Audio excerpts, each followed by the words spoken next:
What is going on, everybody? Welcome to another edition of the Liberty Cast. Thank you for tuning in. We have a lot to cover this week, like the Supreme Court refused to hear a case involving the Second and Sixth Amendments. We have an update on Kyle Rittenhouse and the McCloskeys, and Commiefornia continues to defecate all over your constitutional rights.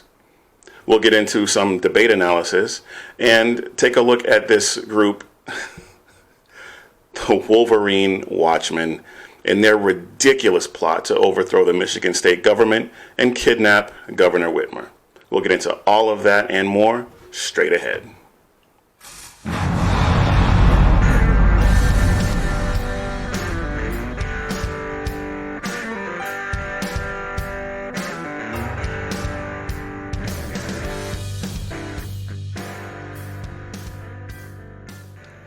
A well-regulated militia being necessary to the security of a free state, the right of the people to keep and bear arms shall not be infringed. On the Supreme Court's first day of the new session, they refused to hear a case, Zoe H. versus Nebraska, that challenged the state's denial of gun rights without the right to a jury trial. Now, I know that sounds super anti-constitutional.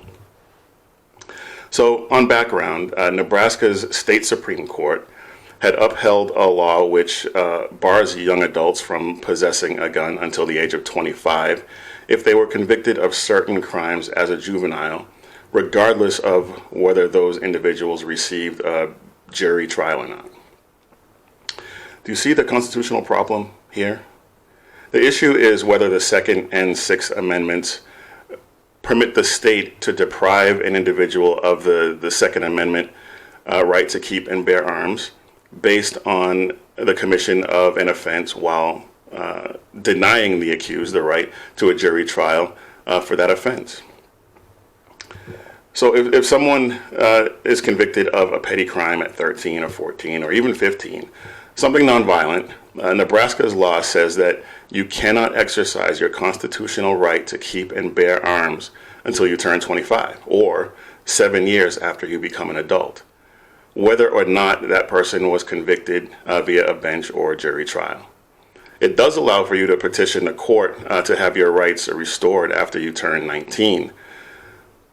But the petitioner's lawyers argued, quote, "If a state deems a juvenile offense sufficiently serious to warrant disenfranchisement well into adulthood, then it must provide the protection that the Constitution guarantees for serious offenses with serious long-term consequences, the right to a trial by jury." The Supreme Court has refused to hear a number of Second Amendment cases recently, and I don't understand it. The net effect of not hearing these cases is allowing these lower court rulings to stand, creating a precedent that eventually, if they allow this to continue, could have such a chilling effect on the Second Amendment as to render it moot, irrelevant. And we just can't let that happen. If you value your right to keep and bear arms, if you value all of your rights, really, but for the purposes of this discussion, if you value your Second Amendment rights, you need to go vote on November 3rd. Or if you're voting by mail for some reason, request that ballot now and get it back ASAP. And vote red, obviously. Because if you don't, and you find yourself in a situation where you need to use your gun in self-defense, whether you pull the trigger or not, you could find yourself in a predicament like the McCloskeys in St. Louis. You remember the McCloskeys?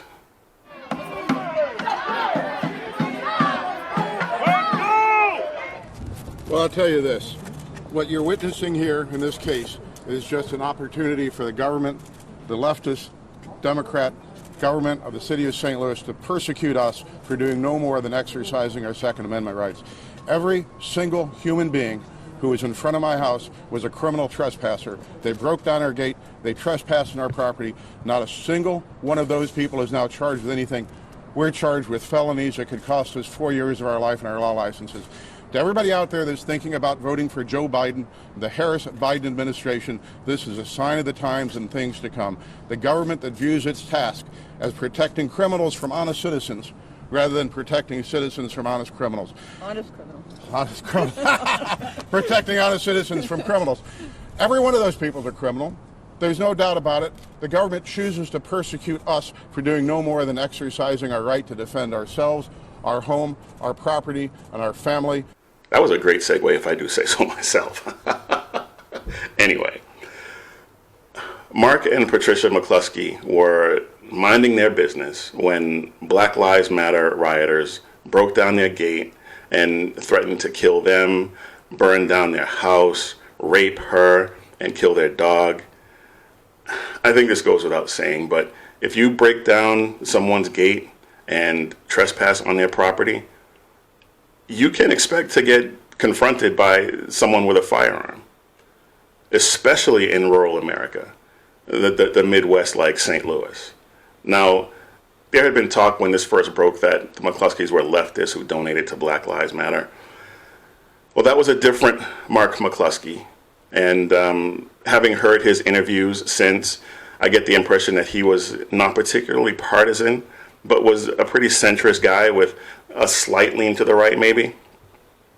Listening to that clip, though, I suspect he's like a lot of people who have been turned off now by Black Lives Matter and Antifa terrorists and got pushed further to the right. Regardless, it's just a ridiculous situation. But this week, they were indicted on felony gun charges and evidence tampering. I'll get to that in a second. But these charges carry a penalty where they can face up to 4 years in prison and lose their license to practice law. Now, we've talked about this before, but just to review, they were both charged with unlawful use of a firearm exhibiting, which a person commits this offense, in Missouri anyway, if he or she knowingly exhibits in an angry or threatening manner when in the presence of one or more people any weapon readily capable of lethal use, unless it's in a self-defense situation. And you can look up the precise wording. I was paraphrasing a little bit. You can look it up or watch the show from either July or late July or early August. But we know that the gun Patricia McCluskey was wielding wasn't capable of lethal force. It had been disabled to use as a prop in a trial. It was only rendered capable of lethal use after the crime lab disassembled it and reassembled it and test fired it. Now the grand jury came back and charged them with evidence tampering. How does that work? The state took the gun when it wasn't capable of firing, made it so that it was capable of firing, but you charge the McCluskeys with tampering evidence? This is just another example of them accusing us of the very thing that they're doing. It's the left stock in trade. The indictment is sealed right now, so we don't know what was presented to the grand jury, but it had to be a lie because there's documented evidence that the crime lab reassembled the gun in order to test fire it. So how do the McCluskeys get charged for that? Well, I'll tell you. Kim Gardner is one of those Soros-funded DAs who refuses to hold actual criminals responsible for their crimes, but instead chooses to create criminals out of law-abiding citizens. But it's not just that. It's not just that. It's also about the mere act of standing up to the woke rage mob. You can't criticize or push back against them because that makes you a racist. That makes you the enemy. And when it comes to the woke leftist rage mob, if you're the enemy, you deserve to get crushed if you stand up against them. On the street, they will beat you to death or shoot you. If you survive the street like the McCluskeys, they will crush you in more sophisticated ways. Indictments, character assassination, bankrupt you by keeping you tied up in court, and take away your livelihood. This is a sinister group of people, and you better be prepared to reap the whirlwind if you don't get out and vote in November. Now, there's a few other quick stories I want to touch on. The Washington Compost ran a story trying to put a positive spin on the 3 men that Kyle Rittenhouse shot in Kenosha on August 25th. If you consider Rittenhouse a murderer, then that's what you're going to read. If you're a clear-thinking, sober individual who understands that while Rittenhouse should not have been there, he didn't give up his right to defend himself just because he was somewhere he shouldn't have been. If that's your view, then you read a tragic story about 7 people whose lives were either ended or forever altered that night because of the actions of one of those individuals. 7? Well, Biggie, how'd you come up with 7? Well, there's Kyle. There's the 3 people he shot, Rosenbaum, Huber, and Grosskreutz. There's Rosenbaum's fiance and daughter, and Huber, the guy who had the skateboard in that video, his girlfriend was featured in this piece. The story paints a vivid picture that shows that Rosenbaum, if he hadn't been there agitating, and he was a sick individual who probably should not have been on the street anyway, but had he not been there, you could easily make a case that all involved would still be alive and we wouldn't even know their names. Gavin Newsom signed some more right-infringing bills into law. AB 2362 allows the state to impose fines of up to $3,000 on gun stores for minor technical violations such as incorrect font size on safety signage. This law is designed to crush small businesses and put a stranglehold on the firearms business in Commiefornia. And most of the gun industry is composed of small, privately owned businesses, and they don't have the resources to be able to spend thousands of dollars on ridiculous clerical errors. AB 2847 updates the micro-stamping law that's already in place, which is ridiculous, and requires it on more handgun models, and it revises the criteria for handgun micro-stamping. It also requires the removal of 3 certified handguns from the roster for each new handgun that's added. You see what they're doing? This is eventually going to render every handgun illegal to own in the state of California. And the certified, non-certified list is just ridiculous. As an example, the Sig Sauer SP 2022, chambered in 357 Sig, is on the non-certified list. But the SP 2022, chambered in 40 and 9 millimeter, are on the certified list. I mean, the incoherence of the left knows no bounds.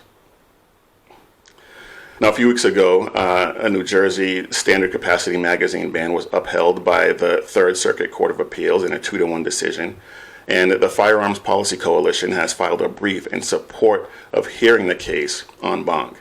But here are some of the points they make in the brief. Magazines holding more than 10 rounds predate the Second Amendment by over 200 years, and the founders had embraced them. Repeating arms were invented around 1500, with capacity increasing to 16 shots by 1580. American colonists began manufacturing repeating arms in the mid-1600s, and the founders sought repeaters capable of firing more than 10 rounds, and we've talked about that before in the show many times. Repeating arms with greater than 10-round capacities became some of the most popular firearms in the 19th century. And the Second Amendment necessarily protects arms that have existed for half a millennium, have been among the most popular arms for a century and a half, number in the many tens of millions today, and have been distributed in large quantities to the people by the federal government itself. They are coming after your rights. Don't let them. Vote in November.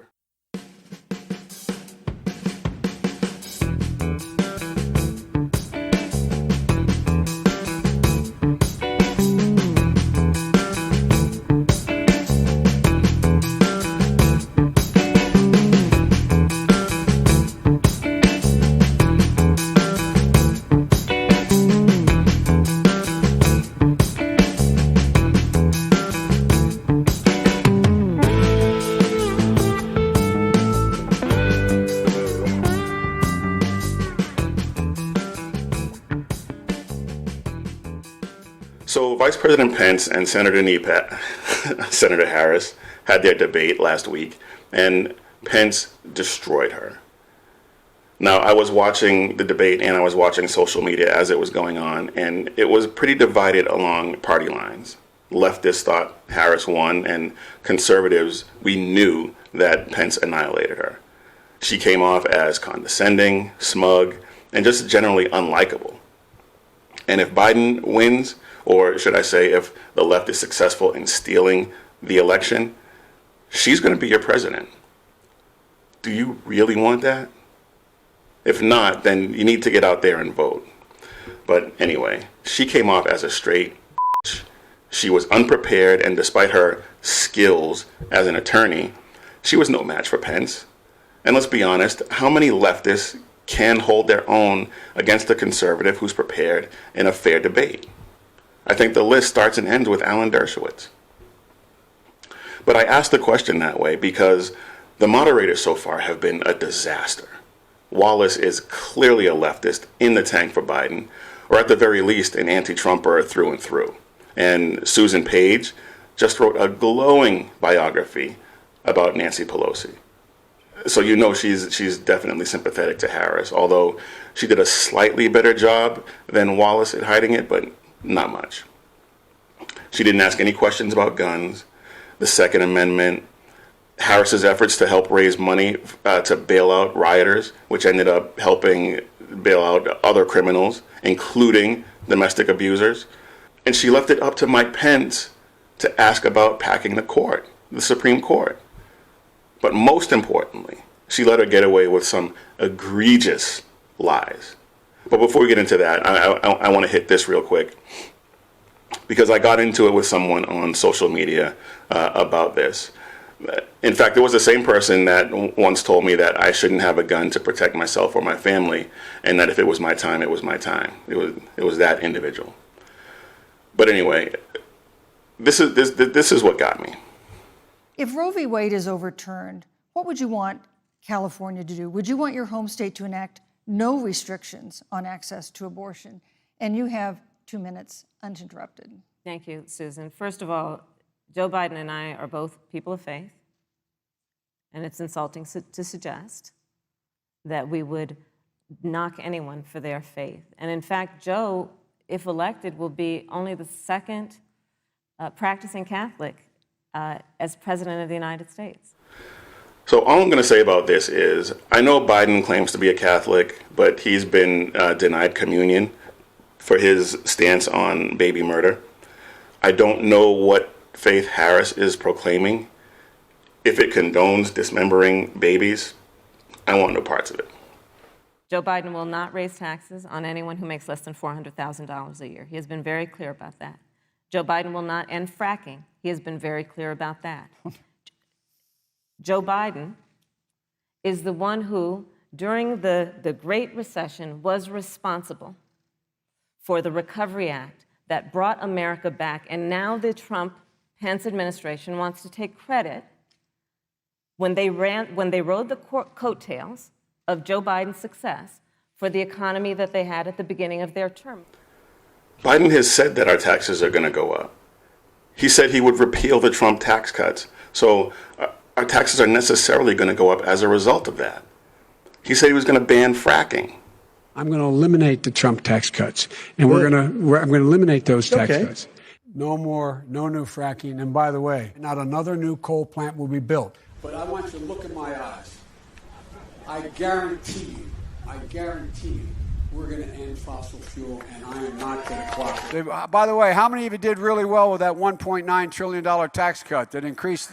Really in good shape, right? Really changed your. Well, you did. Well, that's good. I'm glad to see you're doing well already, and I'm good. But guess what? If you elect me, you're not going to have your taxes are going to be raised, not cut. If you benefit from that. Do they not realize that we live in an age of YouTube and Google?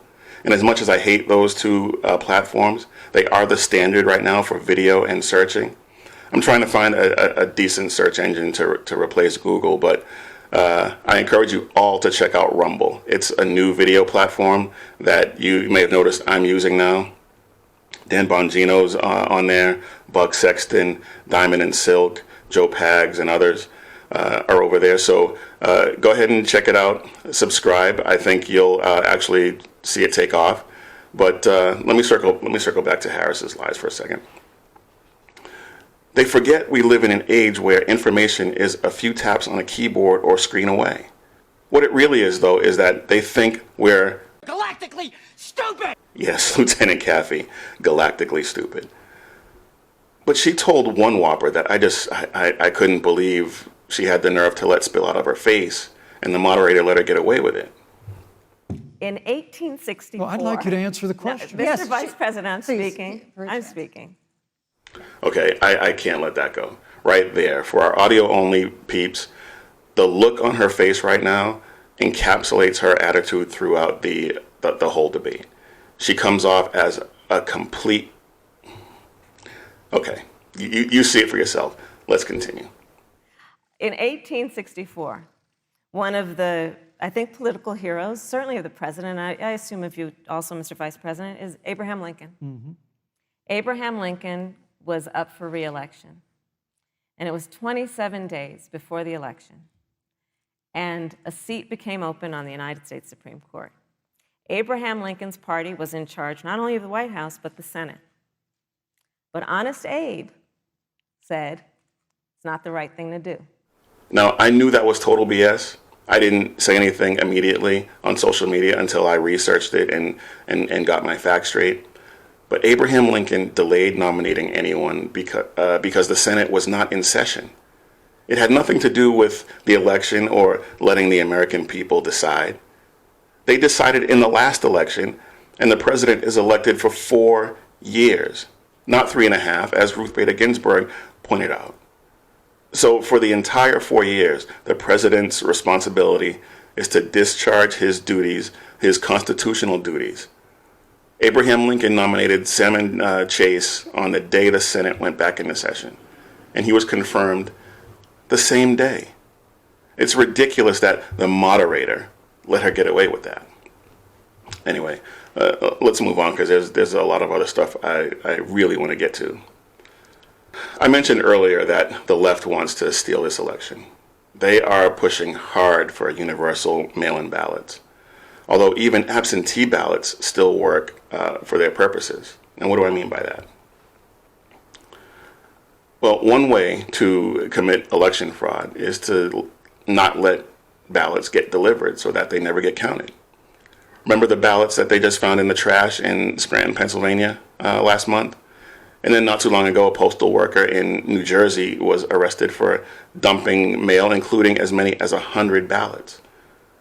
There were bags of mail found in parking lots across Commiefornia. This is one reason why universal mail-in ballots that just get sent out to anyone and everyone is a bad idea. The other is that anyone can just fill them out or harvest them.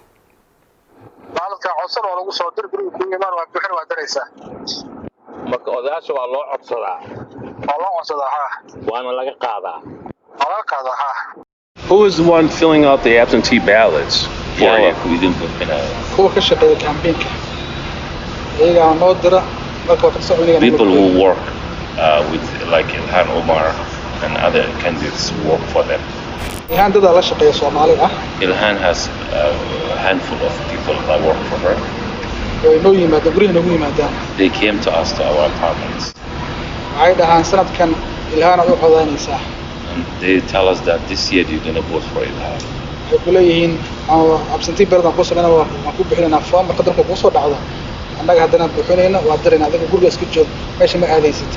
You don't go nowhere, you stay home. We will go fill out for your absentee ballot. When it comes, we'll come and get it. You just don't go nowhere, you stay here. They fill it for us. And then they do it by themselves. Where do they pay the money?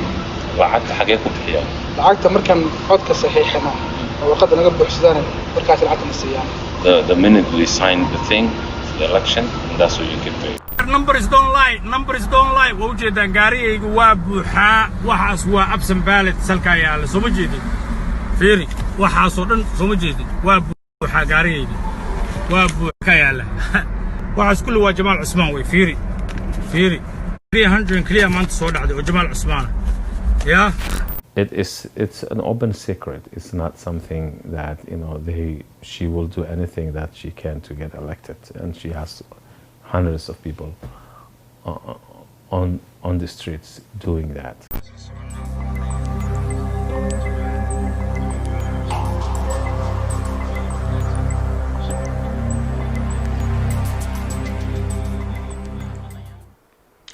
Now, I know that was a little long, but you get the point, right? This scheme, allegedly spearheaded by a sitting U.S. Congresswoman, is not unique.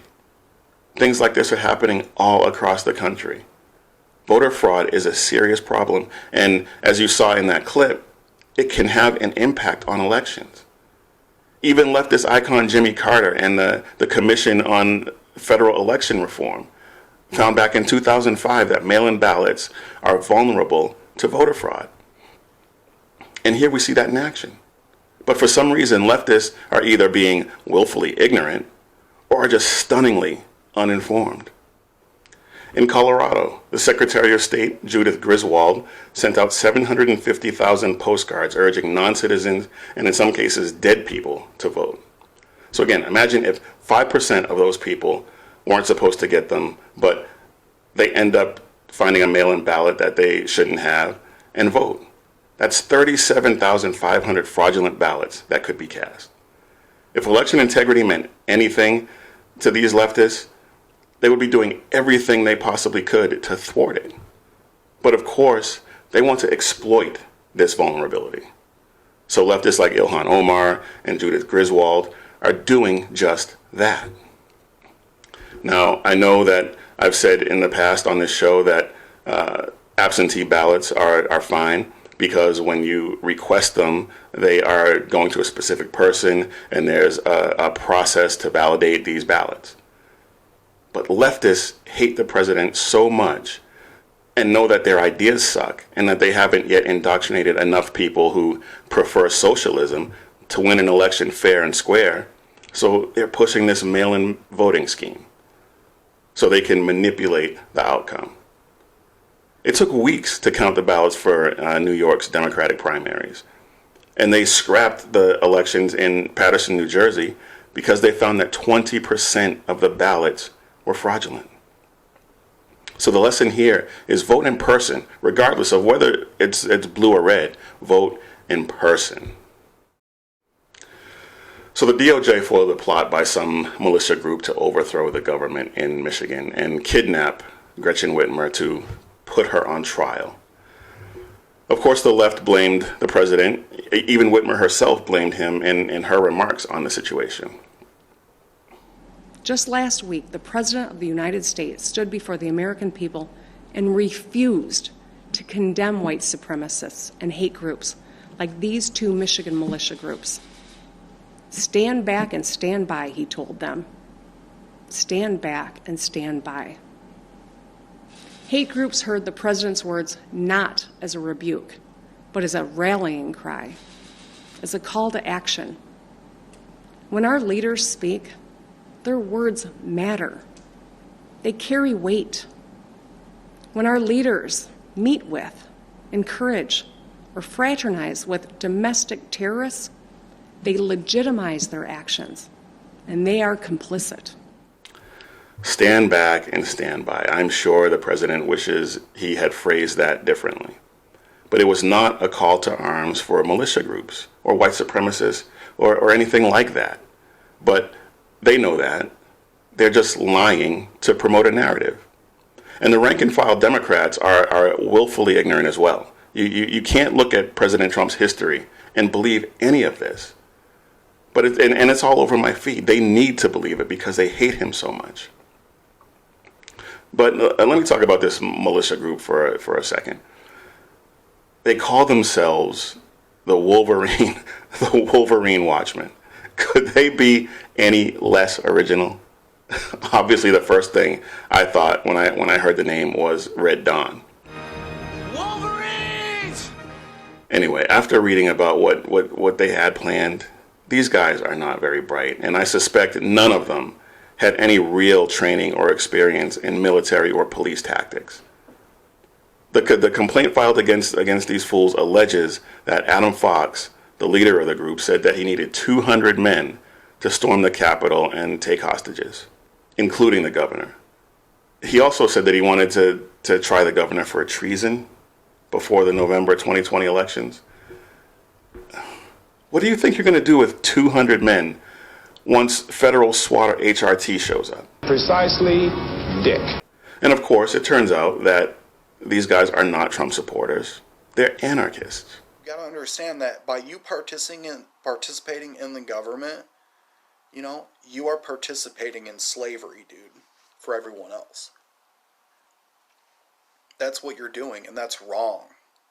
That's wrong.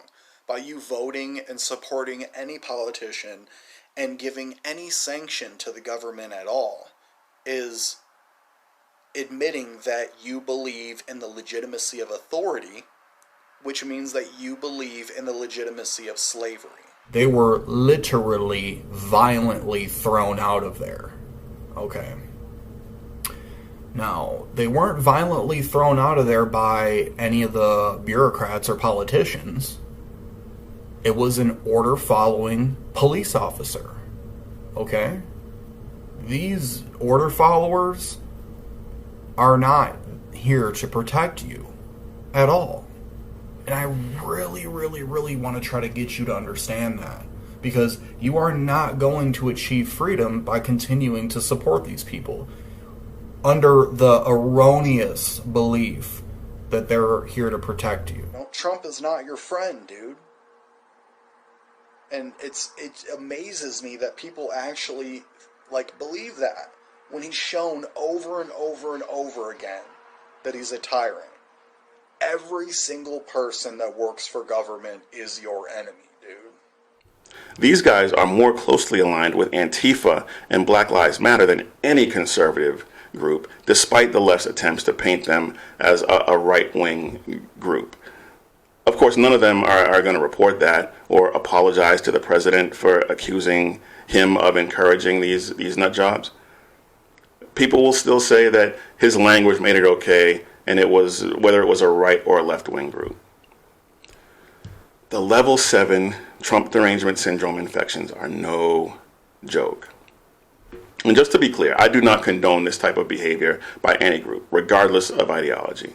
If the evidence against these fools is solid, then they need to be punished to the fullest extent of the law. No question.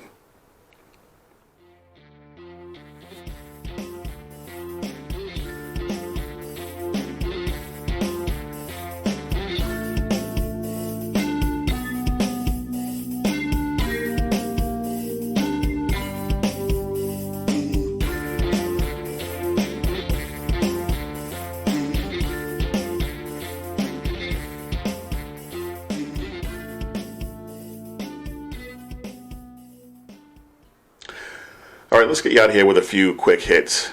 As we all know, the president was hospitalized at Walter Reed while being treated for the Kung flu. He could hear his supporters outside the hospital cheering him and wishing him well. So he decided to get in his car with the Secret Service and do a quick drive-by to say hello and acknowledge his supporters. He then actually sent all kinds of food out to them so that they could stay out there longer. But of course, the media jumped all over it, saying that he put the Secret Service at risk. Okay, first of all, that's their job. They've been around him all this time, so I'm sure many of them were probably infected already. And third, if you watch the video, the agents are in hazmat suits. Come on. They also made a huge deal about this. Also, his wife did not wear a mask when she was on stage at the end. Everybody other than the candidates and the moderator were supposed to be wearing a mask. Karen Pence was not wearing a mask at the end. It's bizarre. You know what? You could save lives if you would do that. And you might, in fact, be saving somebody's life in the room right now if, in fact, your husband was exposed to a COVID-infected person in the past week, which he was. Yeah. This is just desperation. They needed something because they knew Pence worked Harris hard. But they also know that Mike Pence and Karen Pence are married, right? They're aware that they most likely arrive together and will leave together. And when they go home, they will sleep in the same bed without a mask. So what are they really getting at? It makes no sense. Nothing about that makes any sense. A grand jury in Tyler County, Texas, has indicted Netflix on charges of promotion of lewd visual material depicting a child, which is a state felony, over the promotion of the child porn film Cuties in their county. Good. I'd like to see the people involved in filming and producing this trash charged as well, but that's probably just a pipe dream. Nancy Pelosi introduced legislation to facilitate the removal of a sitting president by creating a standing commission to basically monitor the president and his behavior and health. As he introduces legislation to establish a commission on presidential capacity to discharge the duties and the powers and duties of the office. This is not about President Trump. He will face the judgment of the voters. But he shows the need for us to create a process for future presidents. The 25th Amendment creates a path. Specifically, Section 4 of the amendment empowers Congress to set up an independent body to confront such a crisis. This bill honors the duty by creating a standing commission of top former executive officials and medical experts selected in a bipartisan, bicameral way. A president's fitness for office must be determined by science and facts. With this bill, the Congress honors our oath to support and defend the Constitution and protect the American people. Another one, not wearing the mask properly. But you know what? I actually think that she's telling the truth. I don't think this is about President Trump, at least not completely. And let's be honest, it's not going to make it to the president's desk this term. It's never going to pass the Senate as long as Republicans are in charge. But I think this is more to get their ducks in a row for if Biden were to win, and then they can use it to get him out if he doesn't agree to step aside. And the show would not be complete without a Joe Biden gaffe or two. Check this out. We're going to grow the middle class to make sure everyone's included on the deal. The kinds of investment that will stimulate the economy. For our audio-only listeners, Biden was speaking. He pulled down his mask, coughed into his hand, and then pulled his mask back up. I mean, do we really need any more proof that these masks just are useless? They know it's political theater, but they've managed to convince so many people that it's real that even when we see them do this crap, they know it won't matter to the sheeple. But this one is even worse. Listen to this. Sir, I've got to ask you about packing the courts. And I know that you said yesterday you aren't going to answer the question until after the election. But this is the number one thing that I've been asked about from viewers in the past couple of days. Well, you've been asked by the viewers who are probably Republicans who don't want me continuing to talk about what they're doing to the court right now. Well, sir, don't the voters deserve to know where you stand? No, they don't. I'm not going to play his game. He'd love me to talk about, and I've already said something on court pack. He'd love that to be the discussion instead of what he's doing now. Wow. We don't deserve to know what his plans are? He wants our vote, and he's got the nerve to say we don't deserve to know what his plans are? That's just like Pelosi saying we have to pass the bill to find out what's in it. It's absolutely ridiculous. Anyway, folks, that's our show. I will try to do better next time. But thank you all for watching or listening. If you're watching on Rumble, please take a second to hit that subscribe button so you never miss an episode. If you're listening to the audio-only version, check us out on Apple Podcasts, Spreaker, Spotify, whichever podcast platform you prefer. And please like there and subscribe and leave a review as well. I would really appreciate that. Our website is thelibertycast.net. Go to the podcast page and you'll find all the latest podcasts there as well. We're also on therightway.site. And of course, you can find us on social media, Parler, Twitter, Facebook, and Instagram. It's at The Liberty Cast on all 4 platforms. So again, folks, thank you all for taking some time to spend with me today, whether you're watching or listening. And until next time, keep your head on a swivel and stay safe, everybody.